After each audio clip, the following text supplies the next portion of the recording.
make me strong. Make you strong. Amen. Amen. I'm tired. Still tired. I feel like him sometimes. I just want to mumble. I don't sit on that. I just want to mumble. Yes, put my head right here. That's how I feel. Let's see where I'm starting. We're hopping immediately in the scripture. Now open your Bibles to Matthew 25.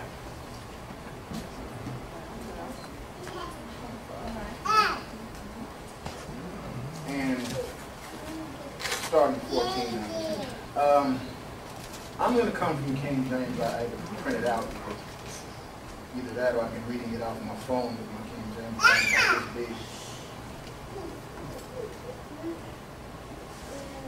I'm going to read to you the parable of the talents.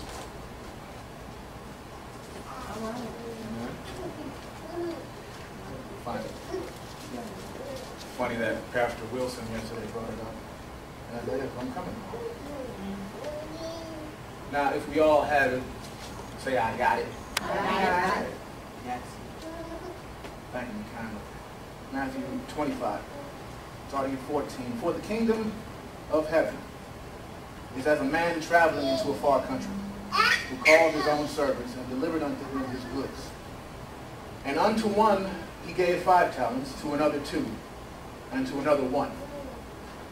To every man according to his several abilities, and straightway took his journey.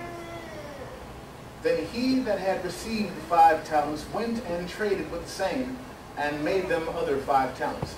And likewise he that had received 2, he also gained another 2.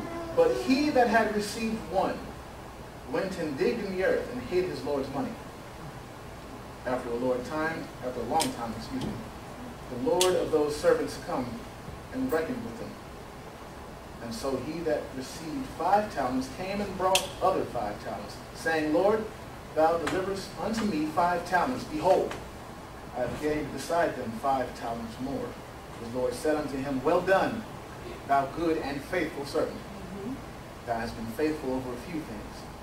I will make thee ruler over many things. Enter thou into the joy of the Lord. Then he which had received 2 talents came and said, Lord, thou deliverest unto me 2 talents. Behold, I have gained 2 other talents beside them. His Lord said unto him, Well done, good and faithful servant. Thou hast been faithful over a few things. I will make thee ruler over many. Enter thou into the joy of thy Lord. Then he which had received the 1 talent came and said, Lord, I knew thee that thou art a hard man, reaping where thou hast not sown, and gathering where thou hast not strawed. And I was afraid, and went and hid thy talent in the earth. Lo, there thou hast that is thine. His Lord answered and said unto him, Thou wicked, slothful servant, thou knewest that I reap where I sowed not, and gathered where I had not strawed. Thou oughtest therefore to put my money to the exchanges, and then at my coming I should have received mine own with usury. Take therefore the talent from him, and give it unto him which hath 10 talents. For unto every one that hath shall be given, and he shall have abundance. But for him that hath not shall be taken away even that which he hath. And cast ye the unprofitable servant into outer darkness. There should be weeping and gnashing of teeth. I find there's a lot of weeping and teeth gnashing in the Bible. I never understood the phrase gnashing of teeth. Some of this making hard faces. But if we look at the parable of the talents, we see that Christ isn't referencing our individual gifts and talents. What I like most about parables is that they put a heavenly truth into an earthly context. They make God's mysteries more palatable. And so I did my due diligence. Well. And I found that the word parable comes from the Greek word parabolos, which means, literally, to throw alongside. And I don't care for that translation, so I looked up the word talent, and it comes from the Greek word talentum, which literally means monetary unit. So when you look at parables, you have to understand that everything within the tale is symbolic. And understanding the symbolism will help us to better ascertain Christ's meaning. The key that unlocks the symbolism is usually in the context or somewhere else in Scripture. One nice thing about the Bible is that things used symbolically in one place are generally used the same way throughout. Theologians call this the principle of expositional constancy, and that's basically a fancy phrase for saying Scripture backs up Scripture, backs up Scripture, backs up Scripture. For example, you might have heard somewhere that the number 40 represents trials and tribulations, and this conclusion was made because when Noah was in the ark, it rained for 40 days and 40 nights. The Israelites wandered the desert for 40 years, and Christ was tempted and fasted for 40 days, so they call that expositional constancy because the number 40 means trials and tribulations. That's how they came up with this fancy phrase. Now, most of us are aware that the direct translation of talents is a large sum of money. I wanted to see how much.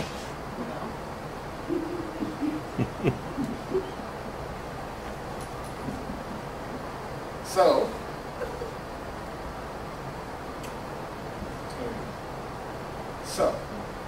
I went and I found out. This is my reference is dictionary.com. That a talent of gold weighs 94 pounds. And this is according to dictionary.com. It's no reference. So when you go back into Scripture and you look at the NIV, it throws the word talents out the window and says bags of gold. Now, so we see that one servant received 5 bags of gold, and a talent at 94 pounds, and 5 bags of this is 470 pounds of gold. If we take my reference of weighing 94 pounds. And the second servant with 2 received 188 pounds of gold, and the one servant with the one talent received 94 pounds of gold. Now today, a pound of gold today is worth $1,515.30. An ounce. Yeah, An ounce. when I looked at it, it said per pound. It's an ounce. Oh, crap. My math is all off. 16 times. Ounce. Well, so my numbers are off, but it's a lot. It's a lot. I'm not going to get false numbers. But so this wow, this number is a lot bigger. well, with my off math, at a pound, let's just say it's worth a pound. With my I've never been good at math, first and foremost. You know, I'm a talented guy, but I'm not talented in math. Everybody has to inspire. Right, I misread. So an ounce. I said pound. So it's a pound. Either which. All in all, what I got that the master left his 3 servants was 1 million. This is off. Okay, multiply this by 16. $1,139,505. That's all together left the 3 servants. And for the longest time, I thought, when I looked at the parable growing up, I thought of the talents as coins, like silver dollars. But I was off. You see, in recognizing the sheer magnitude of the imagery here, you have one servant receiving 470 pounds of gold, and I'm going to just throw away my adding, my bad math. You have 470 pounds of gold, 188 pounds of gold, 94 pounds of gold, and you see the one servant doubling it to 940, and the second one doubling it, and you see the master being upset with the third servant, calling him wicked and lazy for not putting it somewhere where it at least would gain interest. You see, now understand the symbolism. The master in the story is who? Is God. And what has God given to us that we need to multiply? Now, he certainly hasn't given me 470 pounds of gold, and why me? Money has no value to him. So, do we take the word talents literally and say,